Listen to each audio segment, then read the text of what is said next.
రామకృష్ణ గారు చాలా మాట్లాడుతూ ఉంటాడు. ఉమ్, ఆయన మంచిదే, జెన్యున్ క్వశ్చన్స్. ఉమ్. ఆవిడదైనా జెన్యున్ క్వశ్చన్స్ కానీ కమ్యూనిస్ట్ పార్టీ లాగా మనం కాంగ్రెస్ అంతే కదా. చూడగలమా? ఇప్పుడు ఇద్దరిది స్థాయి అంతేగా ఆంధ్రాలో, ఉమ్, ఇద్దరి స్థాయి ఆంధ్రాలో అంతే కదా. ఏం తేడా ఉందని? ఉమ్, 1%, 1.5%, అదే అవును. 2%, ఉమ్, ఉమ్, అంతే తేడా. ఉమ్, అంత మించి ఏం లేదు. ఉమ్, నెంబర్ 1. రెండోది ఏంటంటే ఆవిడ కెపాసిటీ స్థాయి మాట్లాడేటటువంటిది కాంగ్రెస్ వ్యూహమే. అంటే కాంగ్రెస్ పద్ధతినే పాటిస్తారు, తప్పేం లేదు. కాంగ్రెస్ చీఫ్ గా ఉన్నారు కాబట్టి. కాంగ్రెస్ పద్ధతినే పాటిస్తారు. అవును అవును. విభజించి పాలించడం అనేటువంటిది ఒక ఫార్ములా. ఉమ్, ఇప్పుడు ముగ్గురు మధ్యన ఐక్యత ఉంది, దాన్ని చెడగొట్టాలని కాంగ్రెస్ పార్టీ అనుకుంటుంది. ఉమ్, ఇప్పుడు వైసీపీ ఏం చేస్తుంది, స్టేట్లో ఉన్న ఇలా ఇద్దరి మధ్యన చీలికలు పెట్టాలనుకుంటుంది.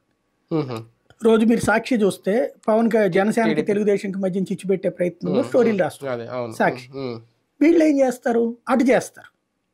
బీజేపీ కాంగ్రెస్ వాళ్ళు జాతీయ స్థాయిలో ఉమ్, చిచ్చు పెట్టాలని చూస్తారు. అవును. జాతీయ స్థాయిలో రోజు నితీష్ కుమార్ మీద ఆధారపడ్డారు, లేకపోతే చంద్రబాబు మీద ఆధారపడి బతుకుతున్నారు మీరు అన్నట్టు. ఉమ్, కరెక్టే, బాగానే ఉంది. కానీ ఇంతకీ మన్మోహన్ సింగ్ ఎవరి మీద ఆధారపడి బతికారు?